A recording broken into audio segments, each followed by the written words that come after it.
Welcome everyone to IterateUX. Okay, so I will quickly introduce about IterateUX community, the people who all are new to this community. Okay, so we are a community wherein we have a different experience levels of people in our community, wherein we have UXers, designers, researchers, writers, and recruiters, managers, and like all the different types of people in the community. So, what all things do we have? So, we have weekly events like our Thursday weekly events. Then we arrange whiteboard challenges as well, wherein like whiteboard challenge is quite a mandatory process nowadays for getting a job in UX, right? So we provide that practices wherein people can come, they can participate, and they can have more conversation with stakeholders and mentors, wherein they can get reviews and feedback. So whiteboard challenges are our monthly events. Also, we have a portfolio and resume review ticketing system on our Discord. Feel free to utilize that to get help from senior and mentors from our community. Then we do have design challenges. So people who all are there on our Discord channel, they can see the design challenges as well. Also, one thing in August, we will have UX design challenge, wherein you will get to learn more on UX process. You will get mentors working on one UX challenge, and you will work within a team. So feel free to explore that as well. Stay tuned. We will be sharing all the information on our Discord channel. Moving ahead, okay. So before we begin, please unmute yourself when you need to share something. Okay. Make use of chat if you have any question. We will check all the questions at the Q&A session, wherein we'll take last 10 to 15 days for all the Q&A sessions. So feel free to ask any question if you have in the chat section. Then we do have every Thursday events at 5:30 p.m. PST and 8:30 p.m. EST. Then engage with our Discord with different channels and start conversation wherein we have kind and like very familiar environment in our Discord. So be kind and have fun. Okay, moving ahead, I have one more thing to share. If you really like this session, if you really learn something from our session, feel free to support us. A $1 donation will also help our community to manage all the community things as well. So feel free to donate that. Kim, our moderator, she will be sharing this link on our chat section. So feel free to do that. Also, we do have a networking sheet as well, wherein Kim will be sharing that networking sheet. You can feel free to share your LinkedIn profile and connect with each other. Okay. So, yep, that's the thing which we have. Let's get this event start. So now I will hand over it to Camren. All right, awesome. So thanks everyone for attending the talk. Today I'll be demystifying UX. We'll go over some unfamiliarities, break down some common misconceptions, and I can literally talk about this topic all day, but I've diluted some things down and spread the topics pretty wide so that we can cover as much as possible. Again, the mural is there for feedback and just a bit of fun, and also if you need any links to what I'll be discussing. So let's go ahead and get into this. So first I want to talk about how I'm even qualified to discuss this topic. So the first thing is I've been through 4 boot camps and I've also taught at 2. I've taught over 400 students in the past 3 years. I've worked for companies, agencies, startups. I currently teach at Springboard and Career Foundry as a mentor and career specialist. And I also work for Web3 companies in the crypto space, and I'm a digital nomad.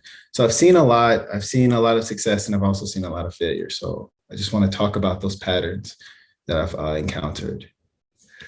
And here's just an overview of some of the things we'll be going over. I broke it into 3 parts. So the first is deciding whether or not you want to become a UX designer. The second is learning the things that you need to know, and then getting a job, which is probably why I think most people show up, because it's a very difficult part. And then we'll have a closing and then we'll do Q&A. But if you have like a really pressing question, please feel free to put it in there and then we can just talk about it. I mean, I don't want to keep this too formal or too structured. But all I want to start with the assumptions and the myths first. And this is a good place to start in any process that you have, just starting with your own assumptions. And just so we can go ahead and dispel some of these preconceived ideas. So the first one is that I need a tech background. This is false. I've had students from factory jobs, waiters, pastry chefs, moms with like work history gaps of 17 years. But the most important thing to understand is like almost any background has transferable skills, and that's what you want to focus on. You can also paint the picture of being more than the current skills that you have. Like you're able to grow, you're able to change. And that's one of the most valuable things that a junior designer can express. The next thing we'll talk about is I need to go to college. And so this is false as well. There are degrees that will help, but most people go to boot camps or they teach themselves. So you don't need to do that. I chose the boot camp route. Again, I don't have much college. And interestingly enough, Google and Apple erased the requirement for jobs like maybe a few years back. So it's something, it's kind of a thing of the past. Next is it's going to cost a fortune.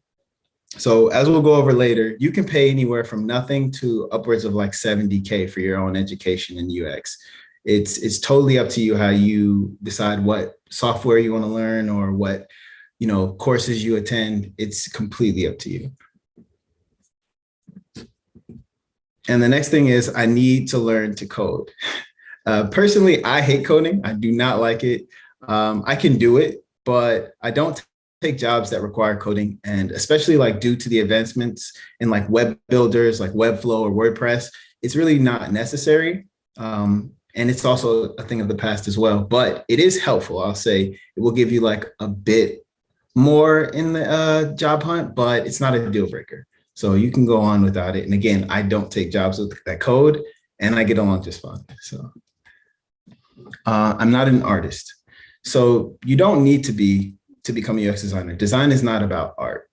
And when I was in my boot camp, I remember looking at my teacher and I went and I looked on her portfolio and I looked at her content and it just wasn't very like extravagant or overwhelming. It was like pretty average. And so the next day I went and I asked her like, why do you barely have any case studies? Why is your portfolio so regular? And she was just explaining to me that her ability to confidently express her design decisions and talk about UX are the things that are going to get her in the industry. And it's not about having a portfolio. It's about sticking to your strengths and figuring out what you're good at. The next thing is I'm too old. So my oldest student was in his late 60s and he completed his boot camp.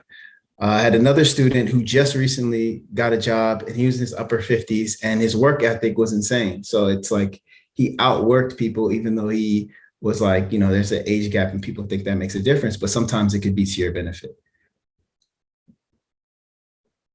All right. So next thing we're going to talk about is deciding whether or not you want to become a UX designer. And I feel like this step is left out of the process. Like I kind of felt the same thing. Like I saw, oh, this looks like a cool job, but I didn't know what a UX designer actually did. So I feel like it's very important that you understand why you want to become a UX designer. And I've seen like students throw themselves in the career and not really know, and they still succeed. But I think that there's a place for this. So you want to be honest. Like if it's the salary that brought you to UX, if it's the freedom, being able to work remote, or if it's just the ability to like use your creativity, be honest, because those things are going to really help when like, things get rough or you're trying to like finish things up. So you want to remember. And I see a lot of people play like the empathy card. Like I'm just very empathetic. That's why I'm here. It's like, that's cool. But you also just want to be honest, like just flat out figure out what your reasons are. Also, there's a boot camp. I think it's free still, but it's called Possible. And they actually solve this problem. And there you can sign up for their cohort for free. And they'll show you pretty much like all these tech jobs that are available to junior people who want to get in. So that link is in the mural as well, if you want to check that out. So we'll talk about what is a UX designer. I won't assume that everyone knows what it is. But basically, a UX designer's job is to make a product usable, enjoyable, and accessible. And typically, it's associated with digital products, but it's not exclusive to. I actually wrote an article about this, and it's in the mural as well, about how UX can be move into like more tangible products. So definitely check that out when you have a moment. It's very interesting. All right, and this kind of leads me into the titles for UX. Like there's tons of titles that are associated with UX roles. And you just kind of need to keep this in mind when you're doing your job search or like you're trying to figure out what a particular job has. You want to make sure that you look at the job description. Like that's very important. And ask questions like in the interviews, ask like, what does a day in this role look like? Because you'll see things like UX wizard or UX unicorn, and these are common phrases, but they don't actually express what it is that you're doing. And if you accept a job as a UX unicorn, like be careful because the company may just not know what it is that they're looking for. So yeah, definitely think that it's important to understand these titles. So we'll talk about how you can become a UX designer. And there's typically 3 routes that people tend to take. They're self-taught, boot camps, or college. And we'll talk a little bit about the pros and cons of each. So the pros of self-taught is basically your price and your freedom. So you get to choose when you learn and you get to choose how much that costs. The cons is it takes a bit more time to get into the industry. And it's kind of harder to stay on track when you don't have someone like pushing you. If you're, one of those people who can do that, cool. Boot camps, the pros are it's in the middle of the road, so you don't pay as much, and it's a quick entry. But it comes with a personal mentor as well, which is another great thing to have. The prices sometimes can be high. That's one of the cons, and there's less freedom. So you have to stick to their curriculum and basically their time frame. But there's also a stigma, and I like to make sure I mention this when I teach my students. Is there's a stigma that boot camp graduates, it's kind of like college graduates versus boot camp. They kind of don't like the fact that you paid less and you're still getting paid the same. Just wanted to give you a heads up just in case you bump into that in the industry. Hopefully you never do. And then college is the last one. And it definitely takes more time, but you have more time to build confidence. And that's kind of one of the things with taking the college route. And I personally don't think the price is worth it. So that's just my 2 cents. If you are going to go self-taught, a few tips I would say is make sure you read everything. Create a curriculum for yourself or pay for one online, get someone to create it. Go to in real life networking events. Like this is super helpful. Find others taking the same self-taught route. Like basically, find people in a similar situation.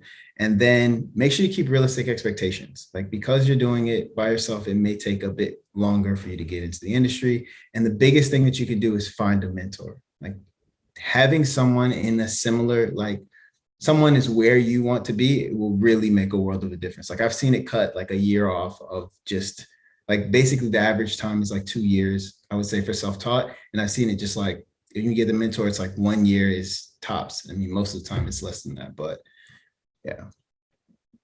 The next is boot camps. If you're in a boot camp, definitely network with your cohort.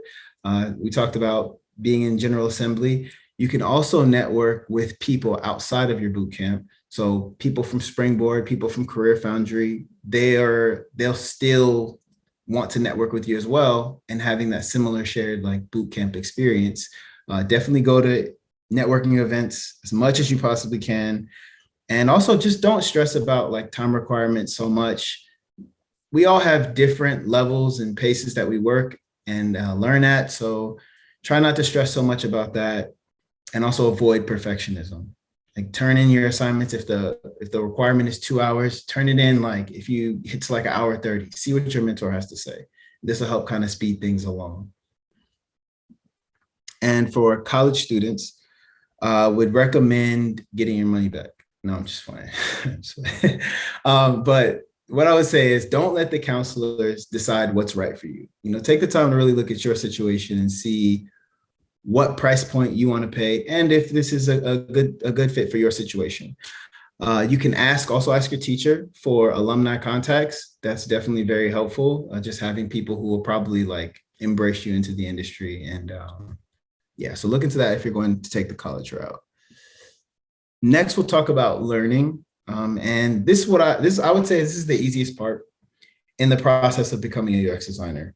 Most people I know, they don't really stop at this point. It's typically in the job hunt that things get a bit dicey, but we live in an age of information. So basically everything is online. You can learn anything. So that's why I said this is typically the easiest part of the process. And yeah, so I put this quote. I've never met a student who couldn't wrap their head around UX. Given the amount of time, all my students seem to grasp the concepts. One of the best things that someone told me is you don't know if you can do something until you've actually like tried. And that's the best way to find out if you can do something. So if you feel like, I don't know if UX is for me, there's only one way to find out, and that's trying it. So it doesn't matter also if you're a self-taught boot camp or college, you're still going to have to learn things in the field. So figuring out how to learn things on your own is going to be one of these like crucial skills anyway. And so this leads into the kind of designer that you want to be as far as like when you're learning. You want to be a T-shaped designer. I don't know if you've heard the term before, but it's just having like a wide understanding of topics, like many topics, maybe not so much depth, but if I talk to you about it or if I bring it up, you're like, okay, I'm familiar with that. And you want to be familiar with all these different topics, but then have like a depth in maybe one particular place. So if you kind of specialize in UI, like if you say you're more of like the design aspect is like your focus, then you can still understand research, you can still understand usability testing, but you want to just say that this is my specialization. Or the same may go for if you want to become a researcher. You understand the design aspect. It may not be your strongest point, but you have the full width of the UX process. Yeah. So just familiarize yourself with these terms. It's very common for people to not feel like they completely grasp all the topics at first. And just know that that's kind of how it is. It took me like 4 projects to really wrap my head around all the tools, why we use them, why would I use this one over something else? So just take time to really take these things in, and you don't have to rush. So the same thing goes for software. I typically get the question of what software should I choose? And it's that same T-shape. You want to have a broad understanding of different software, and then specialize and familiarize yourself with maybe just one. Like me personally, I like Figma. I can use anything, and I can learn to use anything. Like that's another part that you want to keep in mind. It's just the confidence that if someone puts UX software in front of your face, you know that, oh, I can watch a tutorial, or, oh, I know how to figure out one specific thing. So yeah, that's definitely important.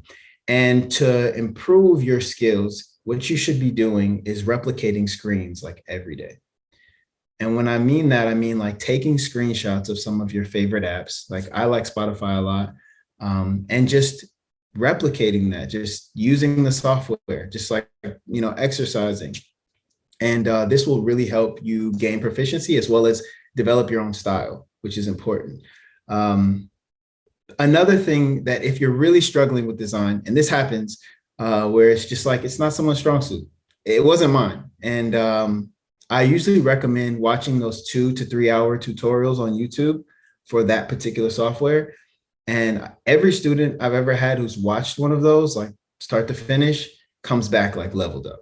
Like I highly recommend it. Even if you don't feel like you need to, I would really recommend you watch one of those tutorials on whatever software you're trying to learn. So next, I'll talk about how sometimes we get stumped. Like every student I've had has had something where it's like, I just don't get this. I don't understand. And it's common. And I just want you to know, like, for me personally, user flows, like it took a long time. But typically it's user flows, personas, or wireframing that stump students. And just try not to lose confidence at this point. Understand that it happens to everyone, and just take the extra time, reach out to the community, ask for help from someone who may possibly already understand, or just simply skip it and just keep going. And you may find that something later in the process helps you to understand what it is you're struggling with. As I've said, it took me 4 projects to get it. That's just kind of the process and trusting the process and things. And also the funny thing about user flows is I struggled with it at first, but now I have like one of the leading articles on user flows. So it just goes to show you that your struggle with something may lead to you being able to explain it to someone a bit better. So just, take it easy. Don't feel too stressed about learning everything. All right. And this is going to be one of the most important parts, and it's probably the most difficult thing that I've seen students deal with, aspiring UX designers, is getting a job. And every career coach is going to have their strategy. Some want you to focus on content. Some want you to apply to just a few select jobs, but understand there's no golden ticket. And it's just, you're going to have to try different things and figure out what works for you. So the first thing I like to do is make sure that I keep a clear expectation that the job hunt is, quote, sometimes the hardest thing people have experienced. Like seriously, one of the most difficult things people have experienced in their entire lives. And I think that's one of the things that stumps students is they're not told how difficult it is. And then when they interact with it, it's like they're blindsided and they're unprepared. And that's where they tend to give up. And I just want to make sure that I express that clearly, that this is difficult and you're not alone.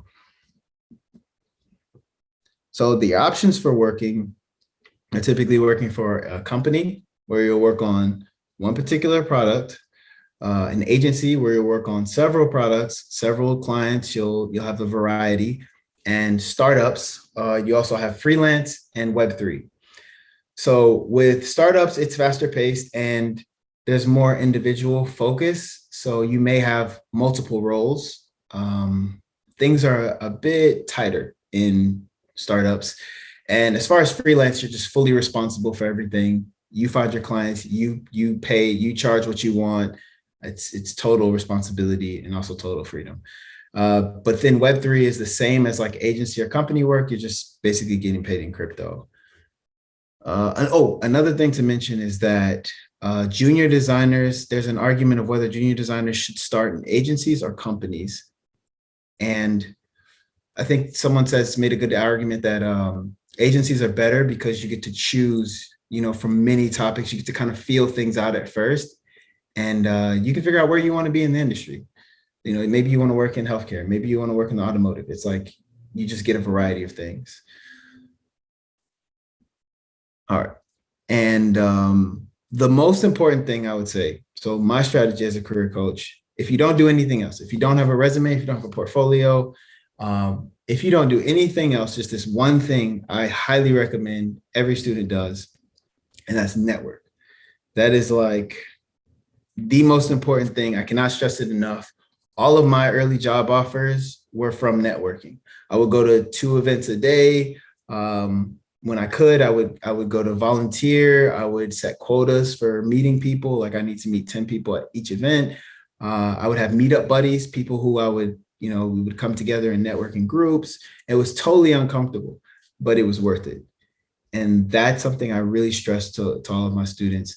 One of my most recent students, she's here actually, she got a job. She started networking in the beginning of her boot camp. And she followed groups, joined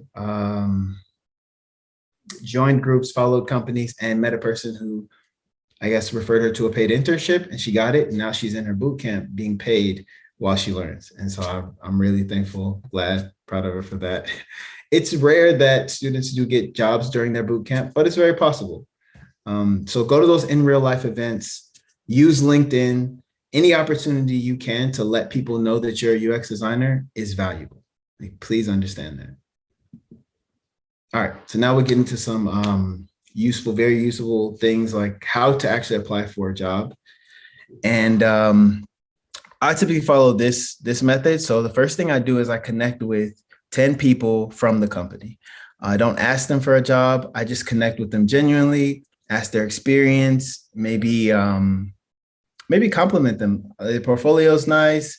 Just kind of get to know 10 people in a company. And then from there, I do a bit more research on the company before I apply. And I make sure I have an optimized resume.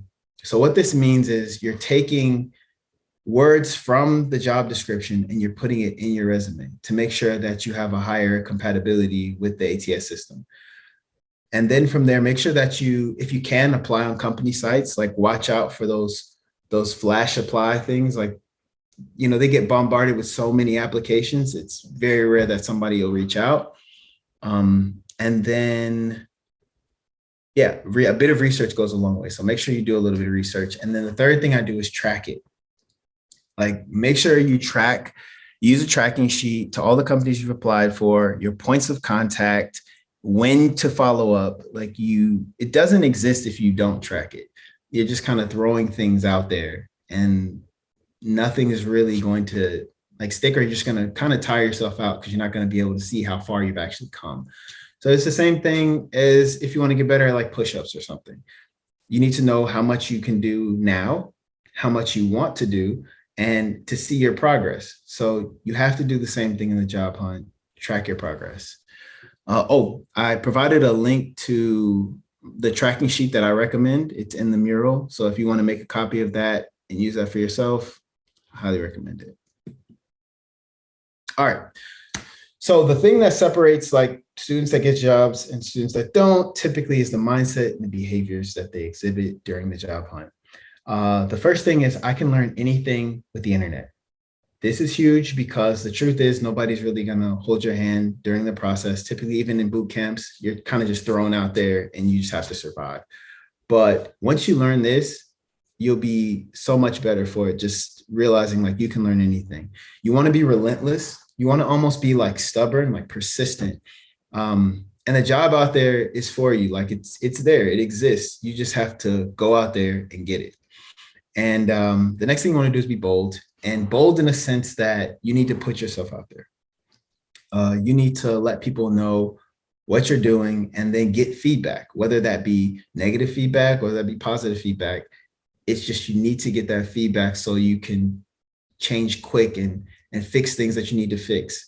So try not to take it personally, just get the feedback. You need to be patient with just being able to wait and trust the process and take things slow. This goes along with all the other traits, as well as being consistent. So having that same thing where you're applying every single day, you're doing the same thing, you're consistent. The next thing you want to do is be determined. And this goes even with interviewing.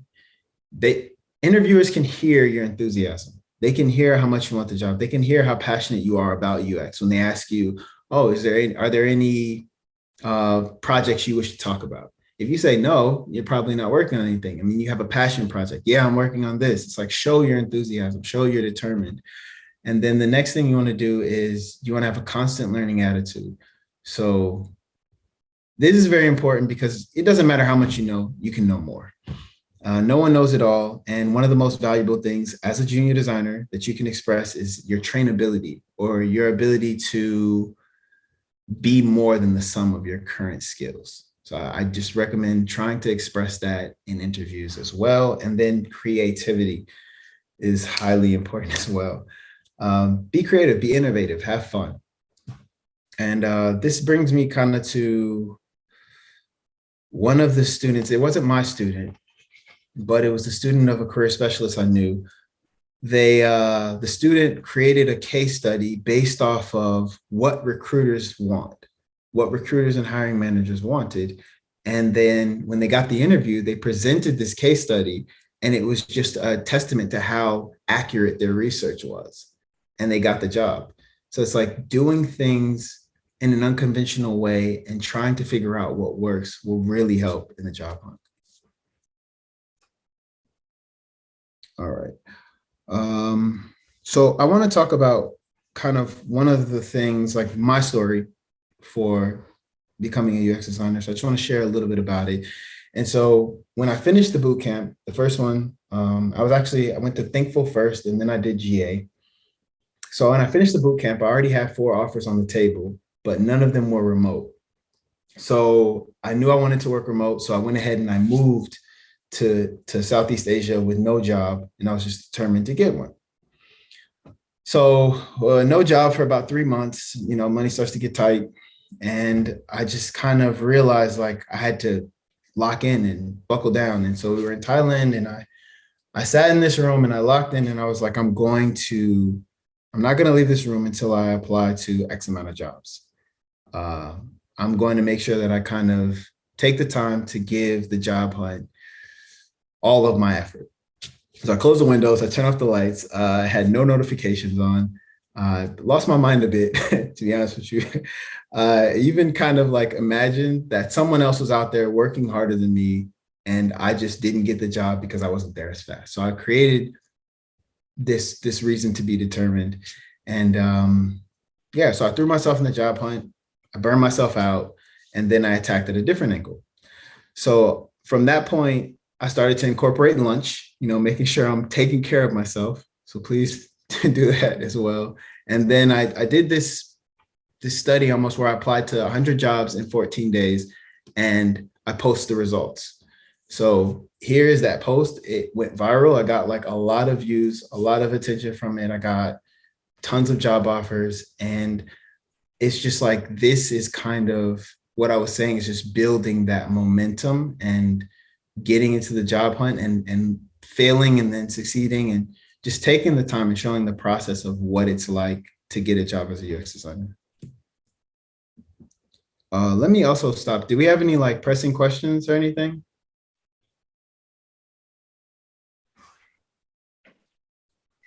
We have some questions from the mural. There's quite a few. Do you want me to pick some out, Camren? How much more do we have? Let's continue. I'll knock this out, and then we can answer questions. Sounds great.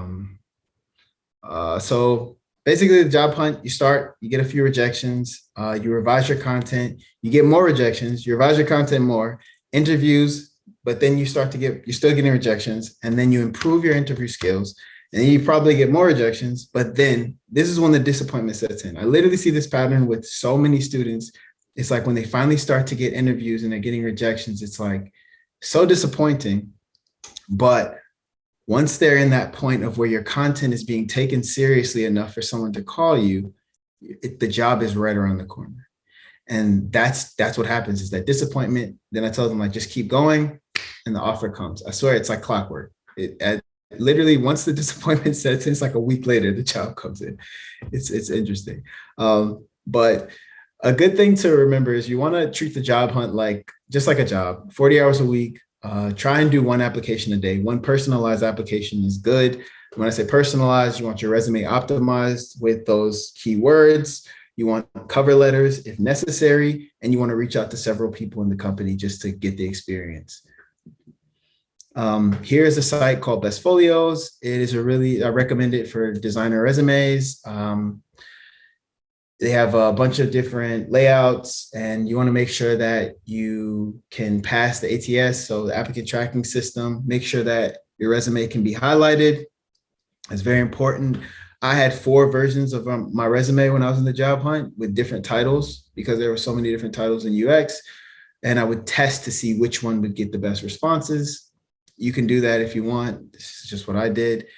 And honestly, most hiring managers will only give your resume about 15 seconds. Like, unfortunately, that's kind of what it is someone's going to see it and they're immediately just going to read a little bit and they're going to move on, because they probably have like 100, maybe even 1,000. And this is why I highly recommend you focus on a career summary. Some people call it a personal statement, professional summary, a summary of experience, but you want that in the top right-hand corner. So it's the first thing that they see. And this basically will explain what it is they'll see in the resume. And this will just be like your snapshot. And that's why I highly recommend making sure that really pulls them in. Next thing we'll talk about is portfolios. So what I recommend is do research, look around and see what designers are doing. See, go to Apple's page and look up what their top designers have as their portfolio. Study these things. See what kind of case studies they're adding. See the way that they display it. Just do a lot of research and look around. And typically you want 4 case studies. You want 4 case studies and you want them to show research, design, information architecture, and prototyping in each case study, or you can have 1 case study for each topic. But 4 case studies is like a minimum, I typically say. Check out Behance. I have a link in there as well. It's a good place to find some case study examples. And then with cover letters, it's at least my least favorite thing to do, but it's a very powerful tool. Like I can't bash cover letters. I've done things like I've had templates for my cover letters. I've paid to have cover letters written, and I've written them myself. Sometimes I don't add them. I'll be honest. For me, it depends on how much I want the job.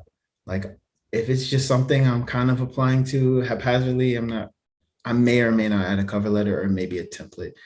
But if it's something you really want, please take the time to write a cover letter and check out the STAR method.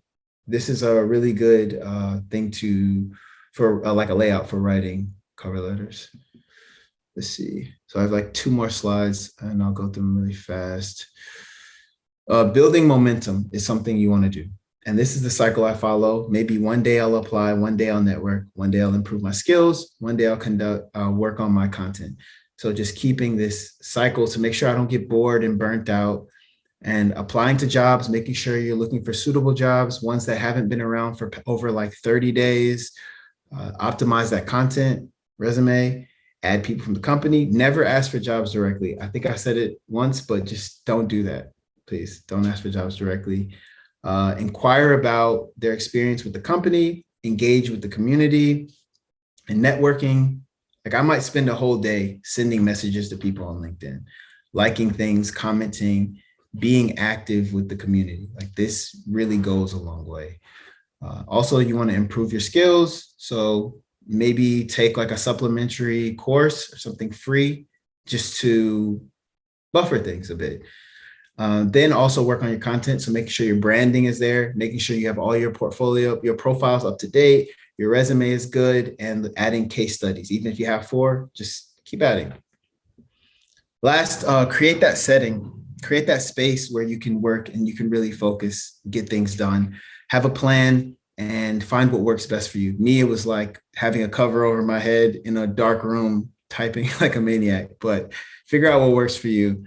And in closing, I will say that I've never met a student who couldn't learn UX or couldn't become a designer. The quote comes to mind, the person who can and the person who can't they're both right. And I strongly believe that. The job hunt is difficult, doable, and I've seen many fail and succeed, but it's the biggest thing is the mindset, not the skills you have, the behaviors, not the luck. The dream is out there, the dream job is out there, you just have to take it. Hey everyone, on behalf of IterateUX, we would like to thank you so much for watching this week's event. If you like the content, please leave a like and subscribe. We'll have events every Thursday at 5:30 Pacific Time. Join our Discord in the description to find out more.